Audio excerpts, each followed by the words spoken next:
사랑하는 사람과 이별했을 때, 특히나 우리가 진심으로 사랑했고 함께 미래를 꿈꿨던 사람을 잃었을 때 우리의 본능은 종종 우리 자신을 배신하곤 합니다.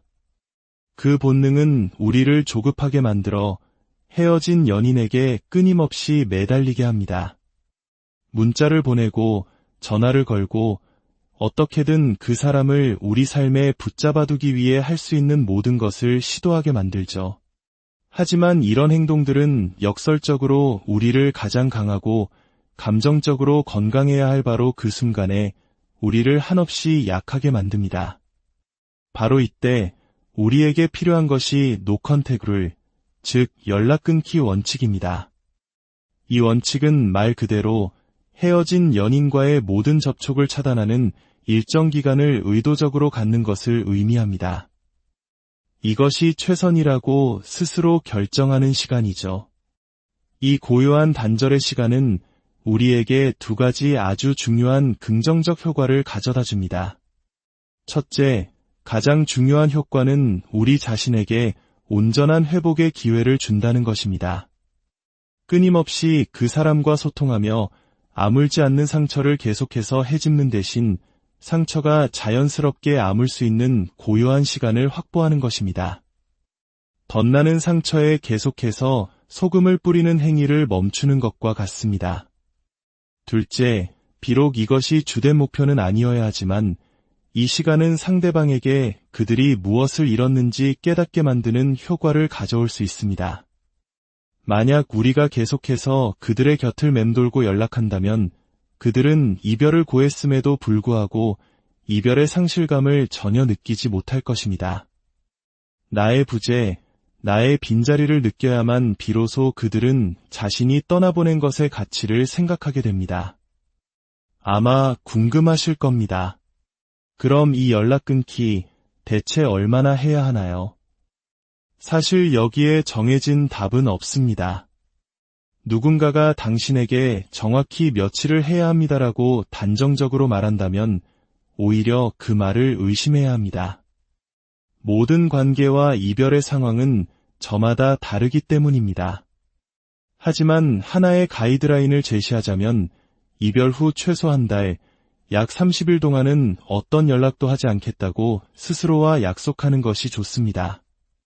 앞으로의 30일, 오롯이 나 자신에게 집중하는 시간이라고 생각하는 거죠. 저는 지난 수십 년간 수많은 사람들의 아픈 마음을 상담해오면서 이 연락 끊기를 실천하는 동안 사람들이 얼마나 혼란스러워하고 힘들어하는지 지켜봐 왔습니다.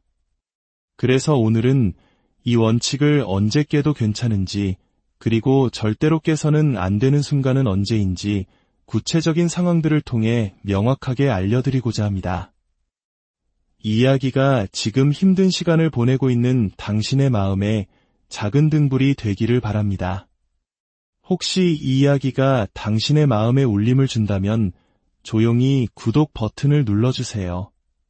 당신의 그 작은 클릭 하나가 저희가 더 깊고 따뜻한 이야기를 만들어가는데 큰 힘이 됩니다. 당신의 치유 여정에 저희가 늘 함께하겠습니다. 자, 이제 시작하겠습니다. 첫 번째 상황. 상대방의 생일이 다가올 때 연락을 끊기로 마음먹은 30일 안에 하필 그 사람의 생일이 있습니다. 마음속에서 수만 가지 질문이 떠오릅니다. 어떡하지? 생일인데 문자 한 통은 보내야 하지 않을까? 우리가 함께한 시간이 있는데 생일 축하도 안 하는 건 너무 매정한 거 아닐까? 결론부터 말씀드리겠습니다. 네, 당신은 정확히 그렇게 매정하게 행동해야 합니다. 생일 축하 문자를 보내지 마세요. 만약 그 사람이 당신에게 이별을 고했다면 그들은 더 이상 당신에게서 생일 축하를 받을 권리가 없습니다. 그 권리를 스스로 포기한 것입니다. 그래도 마음이 불편한데 라고 생각할 수도 있습니다. 하지만 세상에 그 사람의 생일을 축하해 줄 수 있는 사람이 당신 한 명뿐인 것은 아닙니다. 그리고 더 깊이 당신 자신의 마음을 들여다봐야 합니다.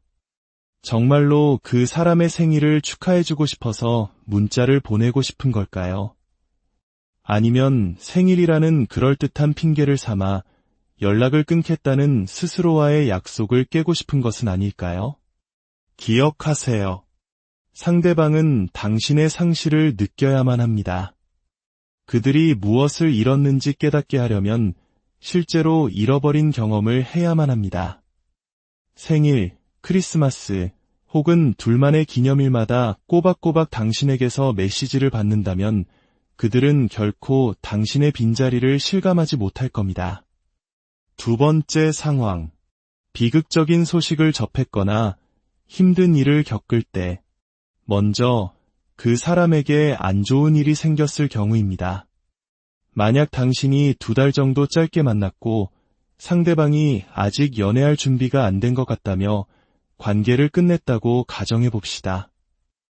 그런데 얼마 후 그 사람이 키우던 고양이가 세상을 떠났다는 소식을 들었습니다. 이것은 당신이 나서서 1호의 메시지를 보낼 상황이 아닙니다. 그 사람은 당신의 인생에서 그 정도의 깊이를 가진 존재가 아닙니다. 하지만 만약 당신이 3년 이상 깊고 의미 있는 사랑을 나눴고 그 사람의 가족 중 누군가가 돌아가셨다는 소식을 들었다면 이야기는 다릅니다. 그럴 때는 인간적인 도리로서 진심을 담아 애도의 뜻을 전하는 것이 맞습니다. 삼가 고인의 명복을 빕니다. 얼마나 마음이 아플지 걱정되네요. 정도의 짧은 메시지는 당신의 인간적인 품격을 보여주는 일이며 이별했다고 해서 그런 친절함까지 버릴 필요는 없습니다. 반대로 당신에게 힘든 일이 생겼을 때는 어떨까요? 소중한 사람을 잃었거나 큰 시련을 겪고 있을 때 위로받고 싶은 마음에 그 사람에게 연락하고 싶어질 수 있습니다. 하지만 스스로에게 냉정하게 물어봐야 합니다. 이것이 정말 내 정신건강에 좋은 선택일까? 과거에 나를 사랑해줬던 사람에게 기댐으로써 얻는 일시적인 위안은 달콤할 수 있습니다. 하지만 그 사람은 앞으로도 계속 내 곁에 있어줄 수 있는 사람인가요? 다음 주에도, 그 다음 주에도 내 곁을 지켜줄 수 있을까요? 설령 그들이 잠시 위로를 건넨다 한들 근본적으로 달라진 것이 있을까요? 결국 이것은 나와 함께하기를 원치 않는다는 입장을 고수하는 사람과의 관계를 다시 들추어내 상처를 덧나게 할 뿐입니다. 이미 고통스러운 상황에 더 큰 혼란과 슬픔을 더하는 꼴이 될 수 있습니다. 우리 인생의 어두운 시기가 가져다주는 가장 아름다운 선물 중 하나는 바로 그때 우리 곁에 나타나주는 새로운 사람들을 통해 새로운 지지 기반을 발견하게 된다는 것입니다. 하지만 우리가 계속해서 과거의 낡은 시스템에 기대려 한다면 이 새로운 기회를 놓치게 될 것입니다. 그러니 그 사람에게 기대고 싶은 유혹이 들더라도 앞으로 당신의 삶에 꾸준히 함께해 줄 수 있는 사람들 속에서 이안을 찾으세요. 세 번째 상황. 그 사람이 당신을 그리워한다는 소문을 들었을 때, 친구들과의 모임에서 혹은 둘의 공통된 지인에게서 이런 말을 듣게 되는 경우가 아주 흔합니다. 있잖아.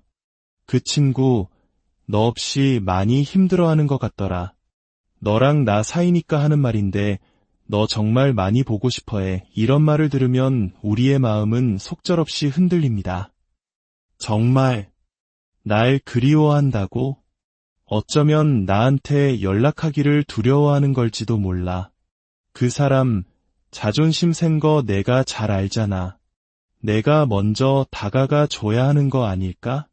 그래, 내가 먼저 전화해서 잘 지내는지 물어봐야겠어. 바로 이 순간 우리는 그 사람의 실제 행동이라는 팩트를 무시하고 전해 들은 말이라는 뜬 소문에 기대어 환상을 만들어내고 있습니다. 그 사람이 당신에게 직접 연락했나요? 다시 시작하고 싶다고 말했나요? 마음이 바뀌었다고 표현했나요? 아닙니다. 법정에서는 전원 증거, 즉 누군가에게서 전해 들은 말은 증거로 채택되지 않습니다. 왜냐하면 신빙성이 없기 때문입니다. 당신의 연애도 마찬가지입니다. 친구가 그 사람이 널 그리워한대 라고 말할 때 당신은 마음속으로 외쳐야 합니다. 이해 있습니다. 그건 전원 증거일 뿐입니다. 나는 그 말에 근거해서 행동하지 않겠습니다. 친구가 뭐라고 말하든 그것은 중요하지 않습니다. 이 연락 끊기의 시간 동안 의미 있는 유일한 것은 당신의 전 연인이 실제로 어떻게 행동하는가입니다. 그들이 아무런 행동도 하지 않는다면 연락할 이유 또한 전혀 없는 것입니다. 네 번째 상황. 길에서 우연히 그 사람과 마주쳤을 때, 이것은 정말 힘든 순간입니다. 예상치 못한 상황에서 그 사람을 마주칩니다. 심장이 쿵 내려앉고 아드레날린이 솟구치고 온몸에서 식은땀이 나는 것 같습니다. 그 순간만큼은 완벽하게 보이고 싶지만 현실은 늘 그렇지 못하죠. 어색한 인사 몇 마디를 나누고 헤어진 뒤 당신은 다시 한번 헤집어진 상처와 혼란스러운 마음만 안고 집으로 돌아옵니다. 그럼 이제 어떻게 해야 할까요? 그에게 연락해야 할까요? 정답은 아니오입니다. 만약 그 사람이 당신에게 먼저 연락하지 않았다면 당신도 연락하지 마세요. 애초에 관계를 끝내자고 한 사람이 시작하지 않았는데 당신이 먼저 시작할 이유가 없습니다. 하지만 만약 그 사람이 먼저 문자를 보낸다면 어떨까요? 오늘 우연히 보니 반가웠어. 멋져 보이더라. 보고 싶다. 언제 한번 보면 좋겠다. 이런 메시지를 받았다면 당신은 그를 무시할 필요는 없지만 당신의 기준을 아주 명확하게 전달해야 합니다. 이렇게 답하세요. 나도 보고 싶어. 하지만 달라진 건 아무것도 없어. 이 말은 당신의 진심을 담고 있습니다. 당신의 감정을 속이지 않으면서도 동시에 당신의 확고한 입장을 보여줍니다. 당신을 그리워하는 마음이 나 자신에 대한 존중과 기준을 무너뜨릴 만큼 크지는 않다는 메시지를 전달하는 것입니다. 이 메시지는 상대방에게 두 가지 선택지를 줍니다. 당신에 대한 마음을 바꾸고 진지하게 다가오거나 아니면 이쯤에서 물러서거나. 다섯 번째 상황. 아이나 사업 문제로 연락을 끊는 것이 불가능할 때, 어쩌면 당신은 그 사람과 함께 아이를 키우고 있을 수도 있고 이혼 절차나 집, 사업체를 정리하는 과정에 있을 수도 있습니다. 이런 경우 완벽한 연락 차단은 불가능합니다. 이때 우리에게 필요한 것은 온전한 수용의 자세입니다. 내가 이 사람과 어느 정도 연락을 해야만 한다는 현실을 받아들이는 것입니다. 이 현실을 계속해서 부정하고 저항한다면 내면의 불행만 커질 뿐입니다. 대신 우리는 이렇게 생각할 수 있습니다. 필수적인 연락 외의 모든 소통은 최소화한다. 아이를 데려다주고 데려올 때 굳이 머물면서 시시콜콜한 잡담을 나눌 필요는 없습니다. 그 순간에 충실하되 불필요한 감정적 교류는 차단하는 것입니다. 물론 그 상황에서 불필요한 갈등을 만들지 않기 위해 친절하고 상냥하게 행동할 수는 있습니다. 최선의 내 모습을 보여주는 것은 좋은 일입니다. 하지만 그 필수적인 순간들을 제외한 나머지 시간에는 내 삶의 다른 영역을 확장하는 데 모든 에너지를 집중해야 합니다. 심지어 주변 친구나 가족에게도 이렇게 말해줄 수 있습니다. 알아, 그 사람이 어쩔 수 없이 내 삶에 엮여 있다는 거. 하지만 더 이상 우리 대화의 주제가 되지 않았으면 좋겠어. 그 사람 이야기를 제외한 내 삶의 어떤 부분에 대해서든 물어봐줘. 이것은 내 삶의 통제권을 나 자신에게로 가져오는 아주 중요한 과정입니다. 여섯 번째 상황. 그 사람이 먼저 연락을 해올 때. 이것은 노컨택 기간 중에 가장 흔하게 일어나는 일입니다. 그에게서 온 문자 한 통에 당신의 마음은 다시 요동칩니다. 답장을 하고 싶은 유혹을 참기 힘듭니다. 그가 나를 생각하고 있다는 사실이 너무나 달콤하게 느껴집니다. 하지만 기억하세요. 그가 보고 싶다 혹은 내 생각이 나라고 말하는 것이 너와 다시 함께하고 싶어서 내 마음이 바뀌었어 라는 의미는 결코 아닙니다. 따라서 이전에 말했던 원칙은 여기서도 동일하게 적용됩니다. 그가 보고 싶다고 말하면 당신은 나도 보고 싶어. 하지만 달라진 건 아무것도 없어 라고 답합니다. 만약 당신이 이렇게 명확하게 선을 그었음에도 불구하고 그가 계속해서 메시지를 보낸다면 그때 우리는 건강한 분노를 느껴야 합니다. 이제 그는 단순히 당신을 생각하고 있음을 보여주는 것이 아니라 당신을 전혀 신경 쓰지 않고 있음을 보여주는 것입니다. 당신의 정신건강에 무엇이 좋은지, 당신이 설정한 경계가 무엇인지 전혀 존중하지 않는 이기적인 행동일 뿐입니다. 그 이기심을 깨닫는 순간 당신은 그에 대한 약간의 존경심을 잃게 될 것이고 그 감정은 역설적으로 당신에게 그를 끊어낼 힘을 줄 것입니다. 마지막 7번째 상황. 뼛속까지 그 사람이 당신의 운명이라고 느껴질 때 당신은 이 사람이 바로 그 사람이라고 우리는 함께해야만 한다고 굳게 믿습니다. 그가 지금 무엇을 잃고 있는지 전혀 모르고 있다고 생각합니다. 그래서 이 말을 전하지 않으면 평생 잠 못 들고 후회할 것만 같습니다. 이것이 바로 당신이 노컨택 룰을 깰 수 있는 유일한 순간일 수 있습니다. 하지만 여기에는 아주 중요한 2가지 전제 조건이 따릅니다. 첫째, 이 행동은 결코 약한 모습에서 비롯되어서는 안 됩니다. 매달리고 애원하고 간청하는 모습이어서는 안 됩니다. 이 말이 진정으로 상대방에게 가 닿으려면 반드시 강한 모습, 즉 스스로 온전히 바로 선당당한 모습에서 나와야 합니다. 둘째, 그래서 이 말을 하기 전 반드시 충분한 노컨택 기간을 거쳐야만 합니다. 이별 후 7일 동안 매일같이 전화하고 매달리다가 8일째 되는 날 이 말을 한다면 아무런 울림도 주지 못할 겁니다. 진정한 임팩트는 대비 효과에서 나옵니다. 몇 주 혹은 몇 달 동안 당신의 부재를 뼈저리게 느끼며 당신의 삶에서 당신이라는 존재가 완전히 사라졌다고 느낄 때쯤 당신에게서 걸려온 한 통의 전화, 그리고 그 안에서 흘러나오는 단단하고 진솔한 목소리. 바로 그때 당신의 마른 무게를 갖게 됩니다. 당신은 당신의 진심을 후회 없이 단 한 번만 전달하는 것입니다. 그리고 그 결과가 어떻든 받아들일 준비가 되어 있어야 합니다.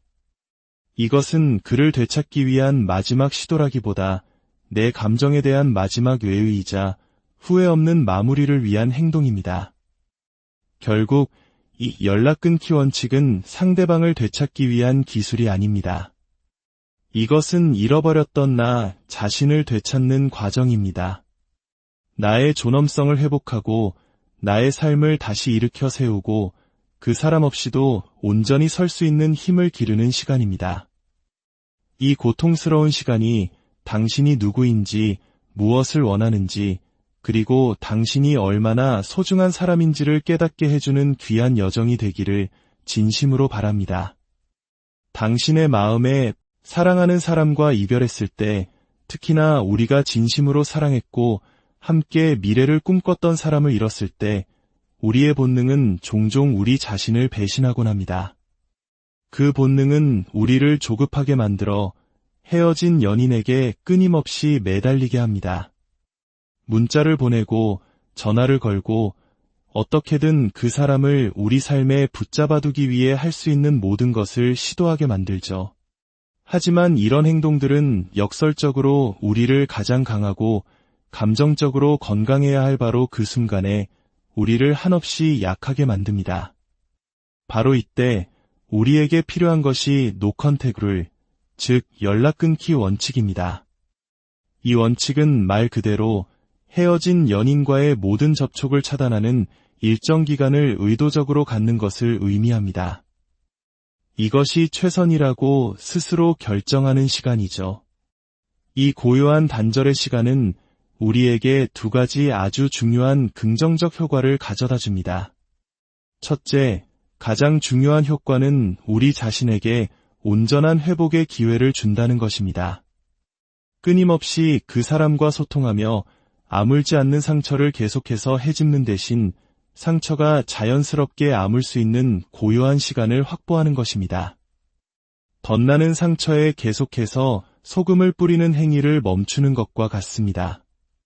둘째, 비록 이것이 주된 목표는 아니어야 하지만 이 시간은 상대방에게 그들이 무엇을 잃었는지 깨닫게 만드는 효과를 가져올 수 있습니다. 만약 우리가 계속해서 그들의 곁을 맴돌고 연락한다면 그들은 이별을 고했음에도 불구하고 이별의 상실감을 전혀 느끼지 못할 것입니다. 나의 부재, 나의 빈자리를 느껴야만 비로소 그들은 자신이 떠나보낸 것의 가치를 생각하게 됩니다. 아마 궁금하실 겁니다. 그럼 이 연락 끊기 대체 얼마나 해야 하나요? 사실 여기에 정해진 답은 없습니다. 누군가가 당신에게 정확히 며칠을 해야 합니다라고 단정적으로 말한다면 오히려 그 말을 의심해야 합니다. 모든 관계와 이별의 상황은 저마다 다르기 때문입니다. 하지만 하나의 가이드라인을 제시하자면 이별 후 최소 한 달, 약 30일 동안은 어떤 연락도 하지 않겠다고 스스로와 약속하는 것이 좋습니다. 앞으로의 30일, 오롯이 나 자신에게 집중하는 시간이라고 생각하는 거죠. 저는 지난 수십 년간 수많은 사람들의 아픈 마음을 상담해오면서 이 연락 끊기를 실천하는 동안 사람들이 얼마나 혼란스러워하고 힘들어하는지 지켜봐 왔습니다. 그래서 오늘은 이 원칙을 언제 깨도 괜찮은지, 그리고 절대로 깨서는 안 되는 순간은 언제인지 구체적인 상황들을 통해 명확하게 알려드리고자 합니다. 이 이야기가 지금 힘든 시간을 보내고 있는 당신의 마음에 작은 등불이 되기를 바랍니다. 혹시 이 이야기가 당신의 마음에 울림을 준다면 조용히 구독 버튼을 눌러주세요. 당신의 그 작은 클릭 하나가 저희가 더 깊고 따뜻한 이야기를 만들어가는데 큰 힘이 됩니다. 당신의 치유 여정에 저희가 늘 함께하겠습니다. 자, 이제 시작하겠습니다. 첫 번째 상황. 상대방의 생일이 다가올 때 연락을 끊기로 마음먹은 30일 안에 하필 그 사람의 생일이 있습니다. 마음속에서 수만 가지 질문이 떠오릅니다. 어떡하지? 생일인데 문자 한 통은 보내야 하지 않을까? 우리가 함께한 시간이 있는데 생일 축하도 안 하는 건 너무 매정한 거 아닐까? 결론부터 말씀드리겠습니다. 네, 당신은 정확히 그렇게 매정하게 행동해야 합니다. 생일 축하 문자를 보내지 마세요. 만약 그 사람이 당신에게 이별을 고했다면 그들은 더 이상 당신에게서 생일 축하를 받을 권리가 없습니다. 그 권리를 스스로 포기한 것입니다. 그래도 마음이 불편한데 라고 생각할 수도 있습니다. 하지만 세상에 그 사람의 생일을 축하해 줄 수 있는 사람이 당신 한 명뿐인 것은 아닙니다.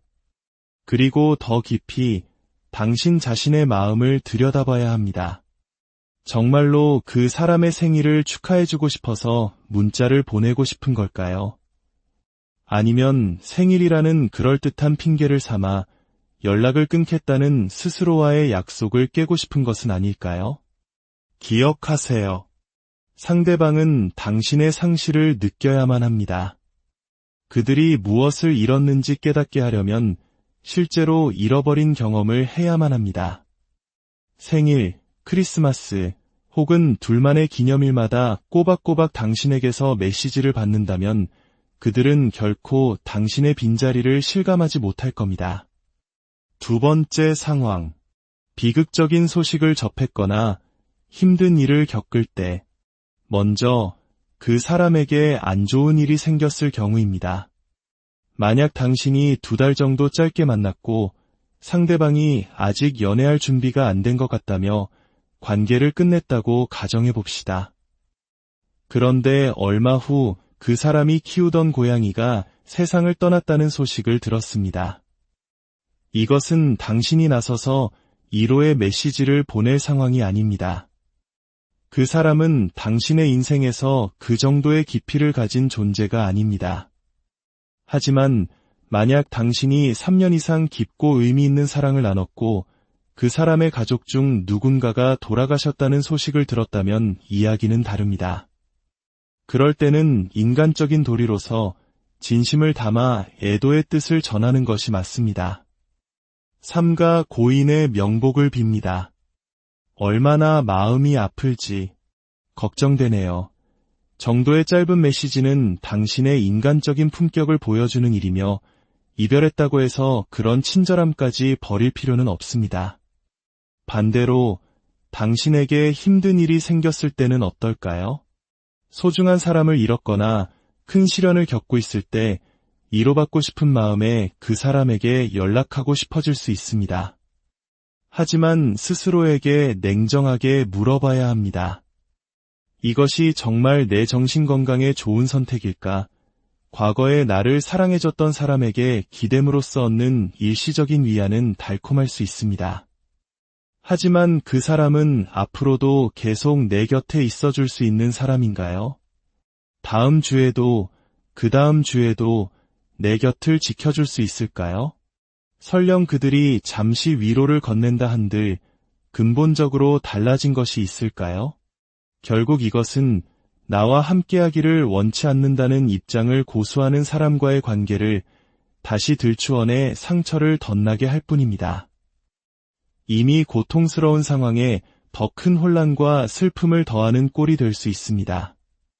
우리 인생의 어두운 시기가 가져다주는 가장 아름다운 선물 중 하나는 바로 그때 우리 곁에 나타나주는 새로운 사람들을 통해 새로운 지지 기반을 발견하게 된다는 것입니다. 하지만 우리가 계속해서 과거의 낡은 시스템에 기대려 한다면 이 새로운 기회를 놓치게 될 것입니다. 그러니 그 사람에게 기대고 싶은 유혹이 들더라도 앞으로 당신의 삶에 꾸준히 함께해 줄 수 있는 사람들 속에서 이안을 찾으세요. 세 번째 상황. 그 사람이 당신을 그리워한다는 소문을 들었을 때, 친구들과의 모임에서 혹은 둘의 공통된 지인에게서 이런 말을 듣게 되는 경우가 아주 흔합니다. 있잖아. 그 친구, 너 없이 많이 힘들어하는 것 같더라. 너랑 나 사이니까 하는 말인데 너 정말 많이 보고 싶어해. 이런 말을 들으면 우리의 마음은 속절없이 흔들립니다. 정말 날 그리워한다고? 어쩌면 나한테 연락하기를 두려워하는 걸지도 몰라. 그 사람 자존심 센 거 내가 잘 알잖아. 내가 먼저 다가가 줘야 하는 거 아닐까? 그래, 내가 먼저 전화해서 잘 지내는지 물어봐야겠어. 바로 이 순간 우리는 그 사람의 실제 행동이라는 팩트를 무시하고 전해 들은 말이라는 뜬 소문에 기대어 환상을 만들어내고 있습니다. 그 사람이 당신에게 직접 연락했나요? 다시 시작하고 싶다고 말했나요? 마음이 바뀌었다고 표현했나요? 아닙니다. 법정에서는 전원 증거, 즉 누군가에게서 전해 들은 말은 증거로 채택되지 않습니다. 왜냐하면 신빙성이 없기 때문입니다. 당신의 연애도 마찬가지입니다. 친구가 그 사람이 널 그리워한대 라고 말할 때 당신은 마음속으로 외쳐야 합니다. 이해 있습니다. 그건 전원 증거일 뿐입니다. 나는 그 말에 근거해서 행동하지 않겠습니다. 친구가 뭐라고 말하든 그것은 중요하지 않습니다. 이 연락 끊기의 시간 동안 의미 있는 유일한 것은 당신의 전 연인이 실제로 어떻게 행동하는가입니다. 그들이 아무런 행동도 하지 않는다면 연락할 이유 또한 전혀 없는 것입니다. 네 번째 상황. 길에서 우연히 그 사람과 마주쳤을 때, 이것은 정말 힘든 순간입니다. 예상치 못한 상황에서 그 사람을 마주칩니다. 심장이 쿵 내려앉고 아드레날린이 솟구치고 온몸에서 식은땀이 나는 것 같습니다. 그 순간만큼은 완벽하게 보이고 싶지만 현실은 늘 그렇지 못하죠. 어색한 인사 몇 마디를 나누고 헤어진 뒤 당신은 다시 한번 헤집어진 상처와 혼란스러운 마음만 안고 집으로 돌아옵니다. 그럼 이제 어떻게 해야 할까요? 그에게 연락해야 할까요? 정답은 아니오입니다. 만약 그 사람이 당신에게 먼저 연락하지 않았다면 당신도 연락하지 마세요. 애초에 관계를 끝내자고 한 사람이 시작하지 않았는데 당신이 먼저 시작할 이유가 없습니다. 하지만 만약 그 사람이 먼저 문자를 보낸다면 어떨까요? 오늘 우연히 보니 반가웠어. 멋져 보이더라. 보고 싶다. 언제 한번 보면 좋겠다. 이런 메시지를 받았다면 당신은 그를 무시할 필요는 없지만 당신의 기준을 아주 명확하게 전달해야 합니다. 이렇게 답하세요. 나도 보고 싶어. 하지만 달라진 건 아무것도 없어. 이 말은 당신의 진심을 담고 있습니다. 당신의 감정을 속이지 않으면서도 동시에 당신의 확고한 입장을 보여줍니다. 당신을 그리워하는 마음이 나 자신에 대한 존중과 기준을 무너뜨릴 만큼 크지는 않다는 메시지를 전달하는 것입니다. 이 메시지는 상대방에게 두 가지 선택지를 줍니다. 당신에 대한 마음을 바꾸고 진지하게 다가오거나 아니면 이쯤에서 물러서거나. 5번째 상황. 아이나 사업 문제로 연락을 끊는 것이 불가능할 때. 어쩌면 당신은 그 사람과 함께 아이를 키우고 있을 수도 있고 이혼 절차나 집, 사업체를 정리하는 과정에 있을 수도 있습니다. 이런 경우 완벽한 연락 차단은 불가능합니다. 이때 우리에게 필요한 것은 온전한 수용의 자세입니다. 내가 이 사람과 어느 정도 연락을 해야만 한다는 현실을 받아들이는 것입니다. 이 현실을 계속해서 부정하고 저항한다면 내면의 불행만 커질 뿐입니다. 대신 우리는 이렇게 생각할 수 있습니다. 필수적인 연락 외의 모든 소통은 최소화한다. 아이를 데려다주고 데려올 때 굳이 머물면서 시시콜콜한 잡담을 나눌 필요는 없습니다. 그 순간에 충실하되 불필요한 감정적 교류는 차단하는 것입니다. 물론 그 상황에서 불필요한 갈등을 만들지 않기 위해 친절하고 상냥하게 행동할 수는 있습니다. 최선의 내 모습을 보여주는 것은 좋은 일입니다. 하지만 그 필수적인 순간들을 제외한 나머지 시간에는 내 삶의 다른 영역을 확장하는 데 모든 에너지를 집중해야 합니다. 심지어 주변 친구나 가족에게도 이렇게 말해줄 수 있습니다. 알아, 그 사람이 어쩔 수 없이 내 삶에 엮여 있다는 거. 하지만 더 이상 우리 대화의 주제가 되지 않았으면 좋겠어. 그 사람 이야기를 제외한 내 삶의 어떤 부분에 대해서든 물어봐줘. 이것은 내 삶의 통제권을 나 자신에게로 가져오는 아주 중요한 과정입니다. 6번째 상황. 그 사람이 먼저 연락을 해올 때. 이것은 노컨택 기간 중에 가장 흔하게 일어나는 일입니다. 그에게서 온 문자 한 통에 당신의 마음은 다시 요동칩니다. 답장을 하고 싶은 유혹을 참기 힘듭니다. 그가 나를 생각하고 있다는 사실이 너무나 달콤하게 느껴집니다. 하지만 기억하세요. 그가 보고 싶다 혹은 내 생각이 나라고 말하는 것이 너와 다시 함께하고 싶어서 내 마음이 바뀌었어 라는 의미는 결코 아닙니다. 따라서 이전에 말했던 원칙은 여기서도 동일하게 적용됩니다. 그가 보고 싶다고 말하면 당신은 나도 보고 싶어. 하지만 달라진 건 아무것도 없어 라고 답합니다. 만약 당신이 이렇게 명확하게 선을 그었음에도 불구하고 그가 계속해서 메시지를 보낸다면 그때 우리는 건강한 분노를 느껴야 합니다. 이제 그는 단순히 당신을 생각하고 있음을 보여주는 것이 아니라 당신을 전혀 신경 쓰지 않고 있음을 보여주는 것입니다. 당신의 정신 건강에 무엇이 좋은지, 당신이 설정한 경계가 무엇인지 전혀 존중하지 않는 이기적인 행동일 뿐입니다. 그 이기심을 깨닫는 순간 당신은 그에 대한 약간의 존경심을 잃게 될 것이고 그 감정은 역설적으로 당신에게 그를 끊어낼 힘을 줄 것입니다. 마지막 7번째 상황. 뼛속까지 그 사람이 당신의 운명이라고 느껴질 때 당신은 이 사람이 바로 그 사람이라고 우리는 함께해야만 한다고 굳게 믿습니다. 그가 지금 무엇을 잃고 있는지 전혀 모르고 있다고 생각합니다. 그래서 이 말을 전하지 않으면 평생 잠 못 들고 후회할 것만 같습니다. 이것이 바로 당신이 노컨택 룰을 깰 수 있는 유일한 순간일 수 있습니다. 하지만 여기에는 아주 중요한 2가지 전제 조건이 따릅니다.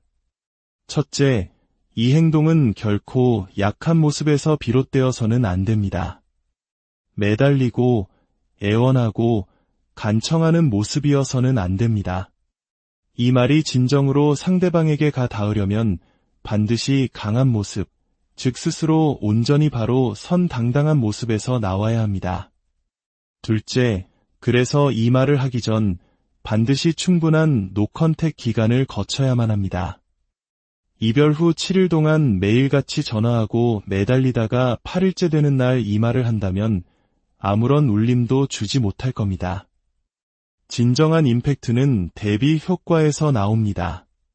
몇 주 혹은 몇 달 동안 당신의 부재를 뼈저리게 느끼며 당신의 삶에서 당신이라는 존재가 완전히 사라졌다고 느낄 때쯤 당신에게서 걸려온 한 통의 전화, 그리고 그 안에서 흘러나오는 단단하고 진솔한 목소리.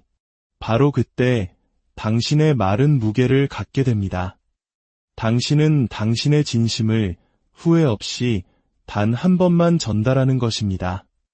그리고 그 결과가 어떻든 받아들일 준비가 되어 있어야 합니다. 이것은 그를 되찾기 위한 마지막 시도라기보다 내 감정에 대한 마지막 외의이자 후회 없는 마무리를 위한 행동입니다. 결국 이 연락 끊기 원칙은 상대방을 되찾기 위한 기술이 아닙니다. 이것은 잃어버렸던 나 자신을 되찾는 과정입니다. 나의 존엄성을 회복하고 나의 삶을 다시 일으켜 세우고 그 사람 없이도 온전히 설 수 있는 힘을 기르는 시간입니다. 이 고통스러운 시간이 당신이 누구인지, 무엇을 원하는지, 그리고 당신이 얼마나 소중한 사람인지를 깨닫게 해주는 귀한 여정이 되기를 진심으로 바랍니다. 당신의 마음에 사랑하는 사람과 이별했을 때, 특히나 우리가 진심으로 사랑했고 함께 미래를 꿈꿨던 사람을 잃었을 때 우리의 본능은 종종 우리 자신을 배신하곤 합니다. 그 본능은 우리를 조급하게 만들어 헤어진 연인에게 끊임없이 매달리게 합니다. 문자를 보내고 전화를 걸고 어떻게든 그 사람을 우리 삶에 붙잡아두기 위해 할 수 있는 모든 것을 시도하게 만들죠. 하지만 이런 행동들은 역설적으로 우리를 가장 강하고 감정적으로 건강해야 할 바로 그 순간에 우리를 한없이 약하게 만듭니다. 바로 이때 우리에게 필요한 것이 노컨택 룰, 즉 연락 끊기 원칙입니다. 이 원칙은 말 그대로 헤어진 연인과의 모든 접촉을 차단하는 일정 기간을 의도적으로 갖는 것을 의미합니다. 이것이 최선이라고 스스로 결정하는 시간이죠. 이 고요한 단절의 시간은 우리에게 2가지 아주 중요한 긍정적 효과를 가져다 줍니다. 첫째, 가장 중요한 효과는 우리 자신에게 온전한 회복의 기회를 준다는 것입니다. 끊임없이 그 사람과 소통하며 아물지 않는 상처를 계속해서 헤집는 대신 상처가 자연스럽게 아물 수 있는 고요한 시간을 확보하는 것입니다. 덧나는 상처에 계속해서 소금을 뿌리는 행위를 멈추는 것과 같습니다. 둘째, 비록 이것이 주된 목표는 아니어야 하지만 이 시간은 상대방에게 그들이 무엇을 잃었는지 깨닫게 만드는 효과를 가져올 수 있습니다. 만약 우리가 계속해서 그들의 곁을 맴돌고 연락한다면 그들은 이별을 고했음에도 불구하고 이별의 상실감을 전혀 느끼지 못할 것입니다. 나의 부재, 나의 빈자리를 느껴야만 비로소 그들은 자신이 떠나보낸 것의 가치를 생각하게 됩니다. 아마 궁금하실 겁니다. 그럼 이 연락 끊기 대체 얼마나 해야 하나요? 사실 여기에 정해진 답은 없습니다. 누군가가 당신에게 정확히 며칠을 해야 합니다라고 단정적으로 말한다면 오히려 그 말을 의심해야 합니다. 모든 관계와 이별의 상황은 저마다 다르기 때문입니다. 하지만 하나의 가이드라인을 제시하자면 이별 후 최소 한 달, 약 30일 동안은 어떤 연락도 하지 않겠다고 스스로와 약속하는 것이 좋습니다. 앞으로의 30일, 오롯이 나 자신에게 집중하는 시간이라고 생각하는 거죠. 저는 지난 수십 년간 수많은 사람들의 아픈 마음을 상담해오면서 이 연락 끊기를 실천하는 동안 사람들이 얼마나 혼란스러워하고 힘들어하는지 지켜봐 왔습니다.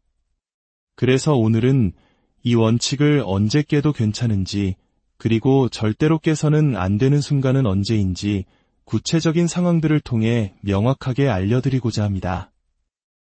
이 이야기가 지금 힘든 시간을 보내고 있는 당신의 마음에 작은 등불이 되기를 바랍니다. 혹시 이 이야기가 당신의 마음에 울림을 준다면 조용히 구독 버튼을 눌러주세요. 당신의 그 작은 클릭 하나가 저희가 더 깊고 따뜻한 이야기를 만들어가는데 큰 힘이 됩니다. 당신의 치유 여정에 저희가 늘 함께하겠습니다. 자, 이제 시작하겠습니다. 첫 번째 상황. 상대방의 생일이 다가올 때 연락을 끊기로 마음먹은 30일 안에 하필 그 사람의 생일이 있습니다. 마음속에서 수만 가지 질문이 떠오릅니다. 어떡하지? 생일인데 문자 한 통은 보내야 하지 않을까? 우리가 함께한 시간이 있는데 생일 축하도 안 하는 건 너무 매정한 거 아닐까? 결론부터 말씀드리겠습니다. 네, 당신은 정확히 그렇게 매정하게 행동해야 합니다. 생일 축하 문자를 보내지 마세요. 만약 그 사람이 당신에게 이별을 고했다면 그들은 더 이상 당신에게서 생일 축하를 받을 권리가 없습니다. 그 권리를 스스로 포기한 것입니다. 그래도 마음이 불편한데 라고 생각할 수도 있습니다. 하지만 세상에 그 사람의 생일을 축하해 줄 수 있는 사람이 당신 한 명뿐인 것은 아닙니다. 그리고 더 깊이 당신 자신의 마음을 들여다봐야 합니다. 정말로 그 사람의 생일을 축하해주고 싶어서 문자를 보내고 싶은 걸까요? 아니면 생일이라는 그럴듯한 핑계를 삼아 연락을 끊겠다는 스스로와의 약속을 깨고 싶은 것은 아닐까요? 기억하세요. 상대방은 당신의 상실을 느껴야만 합니다. 그들이 무엇을 잃었는지 깨닫게 하려면 실제로 잃어버린 경험을 해야만 합니다. 생일, 크리스마스, 혹은 둘만의 기념일마다 꼬박꼬박 당신에게서 메시지를 받는다면 그들은 결코 당신의 빈자리를 실감하지 못할 겁니다. 두 번째 상황. 비극적인 소식을 접했거나 힘든 일을 겪을 때 먼저 그 사람에게 안 좋은 일이 생겼을 경우입니다. 만약 당신이 2달 정도 짧게 만났고 상대방이 아직 연애할 준비가 안 된 것 같다며 관계를 끝냈다고 가정해 봅시다. 그런데 얼마 후 그 사람이 키우던 고양이가 세상을 떠났다는 소식을 들었습니다. 이것은 당신이 나서서 1호의 메시지를 보낼 상황이 아닙니다. 그 사람은 당신의 인생에서 그 정도의 깊이를 가진 존재가 아닙니다. 하지만 만약 당신이 3년 이상 깊고 의미 있는 사랑을 나눴고 그 사람의 가족 중 누군가가 돌아가셨다는 소식을 들었다면 이야기는 다릅니다. 그럴 때는 인간적인 도리로서 진심을 담아 애도의 뜻을 전하는 것이 맞습니다. 삼가 고인의 명복을 빕니다. 얼마나 마음이 아플지 걱정되네요. 정도의 짧은 메시지는 당신의 인간적인 품격을 보여주는 일이며 이별했다고 해서 그런 친절함까지 버릴 필요는 없습니다. 반대로 당신에게 힘든 일이 생겼을 때는 어떨까요? 소중한 사람을 잃었거나 큰 시련을 겪고 있을 때 위로받고 싶은 마음에 그 사람에게 연락하고 싶어질 수 있습니다. 하지만 스스로에게 냉정하게 물어봐야 합니다. 이것이 정말 내 정신 건강에 좋은 선택일까? 과거에 나를 사랑해줬던 사람에게 기댐으로써 얻는 일시적인 위안은 달콤할 수 있습니다. 하지만 그 사람은 앞으로도 계속 내 곁에 있어줄 수 있는 사람인가요? 다음 주에도, 그 다음 주에도 내 곁을 지켜줄 수 있을까요? 설령 그들이 잠시 위로를 건넨다 한들 근본적으로 달라진 것이 있을까요? 결국 이것은 나와 함께하기를 원치 않는다는 입장을 고수하는 사람과의 관계를 다시 들추어내 상처를 덧나게 할 뿐입니다. 이미 고통스러운 상황에 더 큰 혼란과 슬픔을 더하는 꼴이 될 수 있습니다. 우리 인생의 어두운 시기가 가져다주는 가장 아름다운 선물 중 하나는 바로 그때 우리 곁에 나타나주는 새로운 사람들을 통해 새로운 지지 기반을 발견하게 된다는 것입니다. 하지만 우리가 계속해서 과거의 낡은 시스템에 기대려 한다면 이 새로운 기회를 놓치게 될 것입니다. 그러니 그 사람에게 기대고 싶은 유혹이 들더라도 앞으로 당신의 삶에 꾸준히 함께해 줄 수 있는 사람들 속에서 이안을 찾으세요. 세 번째 상황. 그 사람이 당신을 그리워한다는 소문을 들었을 때, 친구들과의 모임에서 혹은 둘의 공통된 지인에게서 이런 말을 듣게 되는 경우가 아주 흔합니다. 있잖아. 그 친구, 너 없이 많이 힘들어하는 것 같더라. 너랑 나 사이니까 하는 말인데 너 정말 많이 보고 싶어해. 이런 말을 들으면 우리의 마음은 속절없이 흔들립니다. 정말 날 그리워한다고? 어쩌면 나한테 연락하기를 두려워하는 걸지도 몰라. 그 사람 자존심 센 거 내가 잘 알잖아. 내가 먼저 다가가 줘야 하는 거 아닐까? 그래, 내가 먼저 전화해서 잘 지내는지 물어봐야겠어. 바로 이 순간 우리는 그 사람의 실제 행동이라는 팩트를 무시하고 전해 들은 말이라는 뜬 소문에 기대어 환상을 만들어내고 있습니다. 그 사람이 당신에게 직접 연락했나요? 다시 시작하고 싶다고 말했나요? 마음이 바뀌었다고 표현했나요? 아닙니다. 법정에서는 전원 증거, 즉 누군가에게서 전해 들은 말은 증거로 채택되지 않습니다. 왜냐하면 신빙성이 없기 때문입니다. 당신의 연애도 마찬가지입니다. 친구가 그 사람이 널 그리워한대 라고 말할 때 당신은 마음속으로 외쳐야 합니다. 이해 있습니다. 그건 전원 증거일 뿐입니다. 나는 그 말에 근거해서 행동하지 않겠습니다. 친구가 뭐라고 말하든 그것은 중요하지 않습니다. 이 연락 끊기의 시간 동안 의미 있는 유일한 것은 당신의 전 연인이 실제로 어떻게 행동하는가입니다. 그들이 아무런 행동도 하지 않는다면 연락할 이유 또한 전혀 없는 것입니다. 네 번째 상황. 길에서 우연히 그 사람과 마주쳤을 때, 이것은 정말 힘든 순간입니다. 예상치 못한 상황에서 그 사람을 마주칩니다. 심장이 쿵 내려앉고 아드레날린이 솟구치고 온몸에서 식은땀이 나는 것 같습니다. 그 순간만큼은 완벽하게 보이고 싶지만 현실은 늘 그렇지 못하죠. 어색한 인사 몇 마디를 나누고 헤어진 뒤 당신은 다시 한번 헤집어진 상처와 혼란스러운 마음만 안고 집으로 돌아옵니다. 그럼 이제 어떻게 해야 할까요? 그에게 연락해야 할까요? 정답은 아니오입니다. 만약 그 사람이 당신에게 먼저 연락하지 않았다면 당신도 연락하지 마세요. 애초에 관계를 끝내자고 한 사람이 시작하지 않았는데 당신이 먼저 시작할 이유가 없습니다. 하지만 만약 그 사람이 먼저 문자를 보낸다면 어떨까요? 오늘 우연히 보니 반가웠어. 멋져 보이더라. 보고 싶다. 언제 한번 보면 좋겠다. 이런 메시지를 받았다면 당신은 그를 무시할 필요는 없지만 당신의 기준을 아주 명확하게 전달해야 합니다. 이렇게 답하세요. 나도 보고 싶어. 하지만 달라진 건 아무것도 없어. 이 말은 당신의 진심을 담고 있습니다. 당신의 감정을 속이지 않으면서도 동시에 당신의 확고한 입장을 보여줍니다. 당신을 그리워하는 마음이 나 자신에 대한 존중과 기준을 무너뜨릴 만큼 크지는 않다는 메시지를 전달하는 것입니다. 이 메시지는 상대방에게 두 가지 선택지를 줍니다. 당신에 대한 마음을 바꾸고 진지하게 다가오거나 아니면 이쯤에서 물러서거나. 5번째 상황. 아이나 사업 문제로 연락을 끊는 것이 불가능할 때. 어쩌면 당신은 그 사람과 함께 아이를 키우고 있을 수도 있고 이혼 절차나 집, 사업체를 정리하는 과정에 있을 수도 있습니다. 이런 경우 완벽한 연락 차단은 불가능합니다.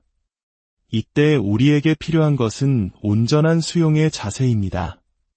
내가 이 사람과 어느 정도 연락을 해야만 한다는 현실을 받아들이는 것입니다. 이 현실을 계속해서 부정하고 저항한다면 내면의 불행만 커질 뿐입니다. 대신 우리는 이렇게 생각할 수 있습니다. 필수적인 연락 외의 모든 소통은 최소화한다. 아이를 데려다주고 데려올 때 굳이 머물면서 시시콜콜한 잡담을 나눌 필요는 없습니다. 그 순간에 충실하되 불필요한 감정적 교류는 차단하는 것입니다. 물론 그 상황에서 불필요한 갈등을 만들지 않기 위해 친절하고 상냥하게 행동할 수는 있습니다. 최선의 내 모습을 보여주는 것은 좋은 일입니다. 하지만 그 필수적인 순간들을 제외한 나머지 시간에는 내 삶의 다른 영역을 확장하는 데 모든 에너지를 집중해야 합니다. 심지어 주변 친구나 가족에게도 이렇게 말해줄 수 있습니다. 알아, 그 사람이 어쩔 수 없이 내 삶에 엮여 있다는 거.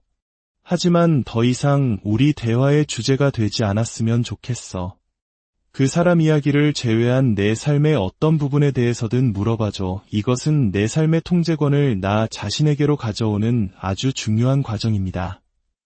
6번째 상황. 그 사람이 먼저 연락을 해올 때. 이것은 노컨택 기간 중에 가장 흔하게 일어나는 일입니다. 그에게서 온 문자 한 통에 당신의 마음은 다시 요동칩니다. 답장을 하고 싶은 유혹을 참기 힘듭니다. 그가 나를 생각하고 있다는 사실이 너무나 달콤하게 느껴집니다. 하지만 기억하세요. 그가 보고 싶다 혹은 내 생각이 나라고 말하는 것이 너와 다시 함께하고 싶어서 내 마음이 바뀌었어 라는 의미는 결코 아닙니다. 따라서 이전에 말했던 원칙은 여기서도 동일하게 적용됩니다. 그가 보고 싶다고 말하면 당신은 나도 보고 싶어. 하지만 달라진 건 아무것도 없어 라고 답합니다. 만약 당신이 이렇게 명확하게 선을 그었음에도 불구하고 그가 계속해서 메시지를 보낸다면 그때 우리는 건강한 분노를 느껴야 합니다. 이제 그는 단순히 당신을 생각하고 있음을 보여주는 것이 아니라 당신을 전혀 신경 쓰지 않고 있음을 보여주는 것입니다. 당신의 정신건강에 무엇이 좋은지, 당신이 설정한 경계가 무엇인지 전혀 존중하지 않는 이기적인 행동일 뿐입니다. 그 이기심을 깨닫는 순간 당신은 그에 대한 약간의 존경심을 잃게 될 것이고 그 감정은 역설적으로 당신에게 그를 끊어낼 힘을 줄 것입니다. 마지막 7번째 상황. 뼛속까지 그 사람이 당신의 운명이라고 느껴질 때 당신은 이 사람이 바로 그 사람이라고 우리는 함께해야만 한다고 굳게 믿습니다. 그가 지금 무엇을 잃고 있는지 전혀 모르고 있다고 생각합니다. 그래서 이 말을 전하지 않으면 평생 잠 못 들고 후회할 것만 같습니다. 이것이 바로 당신이 노컨택 룰을 깰 수 있는 유일한 순간일 수 있습니다. 하지만 여기에는 아주 중요한 두 가지 전제 조건이 따릅니다. 첫째, 이 행동은 결코 약한 모습에서 비롯되어서는 안 됩니다. 매달리고 애원하고 간청하는 모습이어서는 안 됩니다. 이 말이 진정으로 상대방에게 가 닿으려면 반드시 강한 모습, 즉 스스로 온전히 바로 선당당한 모습에서 나와야 합니다. 둘째, 그래서 이 말을 하기 전 반드시 충분한 노컨택 기간을 거쳐야만 합니다. 이별 후 7일 동안 매일같이 전화하고 매달리다가 8일째 되는 날 이 말을 한다면 아무런 울림도 주지 못할 겁니다. 진정한 임팩트는 대비 효과에서 나옵니다.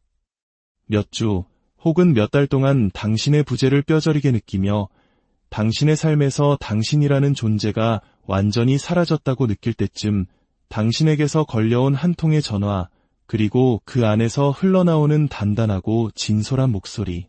바로 그때 당신의 마른 무게를 갖게 됩니다. 당신은 당신의 진심을 후회 없이 단 한 번만 전달하는 것입니다. 그리고 그 결과가 어떻든 받아들일 준비가 되어 있어야 합니다. 이것은 그를 되찾기 위한 마지막 시도라기보다 내 감정에 대한 마지막 외의이자 후회 없는 마무리를 위한 행동입니다. 결국 이 연락 끊기 원칙은 상대방을 되찾기 위한 기술이 아닙니다. 이것은 잃어버렸던 나 자신을 되찾는 과정입니다. 나의 존엄성을 회복하고 나의 삶을 다시 일으켜 세우고 그 사람 없이도 온전히 설 수 있는 힘을 기르는 시간입니다. 이 고통스러운 시간이 당신이 누구인지, 무엇을 원하는지, 그리고 당신이 얼마나 소중한 사람인지를 깨닫게 해주는 귀한 여정이 되기를 진심으로 바랍니다. 당신의 마음에 사랑하는 사람과 이별했을 때, 특히나 우리가 진심으로 사랑했고 함께 미래를 꿈꿨던 사람을 잃었을 때 우리의 본능은 종종 우리 자신을 배신하곤 합니다. 그 본능은 우리를 조급하게 만들어 헤어진 연인에게 끊임없이 매달리게 합니다. 문자를 보내고 전화를 걸고 어떻게든 그 사람을 우리 삶에 붙잡아두기 위해 할 수 있는 모든 것을 시도하게 만들죠. 하지만 이런 행동들은 역설적으로 우리를 가장 강하고 감정적으로 건강해야 할 바로 그 순간에 우리를 한없이 약하게 만듭니다. 바로 이때 우리에게 필요한 것이 노컨택 룰, 즉 연락 끊기 원칙입니다. 이 원칙은 말 그대로 헤어진 연인과의 모든 접촉을 차단하는 일정 기간을 의도적으로 갖는 것을 의미합니다. 이것이 최선이라고 스스로 결정하는 시간이죠. 이 고요한 단절의 시간은 우리에게 두 가지 아주 중요한 긍정적 효과를 가져다 줍니다. 첫째, 가장 중요한 효과는 우리 자신에게 온전한 회복의 기회를 준다는 것입니다. 끊임없이 그 사람과 소통하며 아물지 않는 상처를 계속해서 헤집는 대신 상처가 자연스럽게 아물 수 있는 고요한 시간을 확보하는 것입니다. 덧나는 상처에 계속해서 소금을 뿌리는 행위를 멈추는 것과 같습니다. 둘째, 비록 이것이 주된 목표는 아니어야 하지만 이 시간은 상대방에게 그들이 무엇을 잃었는지 깨닫게 만드는 효과를 가져올 수 있습니다. 만약 우리가 계속해서 그들의 곁을 맴돌고 연락한다면 그들은 이별을 고했음에도 불구하고 이별의 상실감을 전혀 느끼지 못할 것입니다. 나의 부재, 나의 빈자리를 느껴야만 비로소 그들은 자신이 떠나보낸 것의 가치를 생각하게 됩니다. 아마 궁금하실 겁니다. 그럼 이 연락 끊기 대체 얼마나 해야 하나요? 사실 여기에 정해진 답은 없습니다. 누군가가 당신에게 정확히 며칠을 해야 합니다라고 단정적으로 말한다면 오히려 그 말을 의심해야 합니다. 모든 관계와 이별의 상황은 저마다 다르기 때문입니다. 하지만 하나의 가이드라인을 제시하자면 이별 후 최소 한 달, 약 30일 동안은 어떤 연락도 하지 않겠다고 스스로와 약속하는 것이 좋습니다. 앞으로의 30일, 오롯이 나 자신에게 집중하는 시간이라고 생각하는 거죠. 저는 지난 수십 년간 수많은 사람들의 아픈 마음을 상담해오면서 이 연락 끊기를 실천하는 동안 사람들이